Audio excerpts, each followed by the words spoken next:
உனை பாடும் தொழிலின்றி வேறு இல்லை. என்னை காக்க உனை இன்றி யாரும் இல்லை. முருகா முருகா.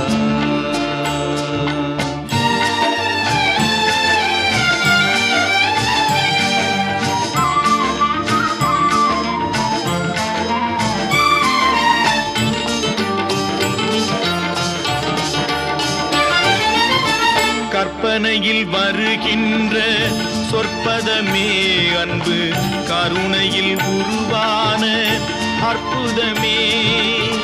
கற்பனையில் வருகின்ற சொற்பதமே அன்பு, கருணையில் உருவான அற்புதமே. சிற்பச் சிலையாக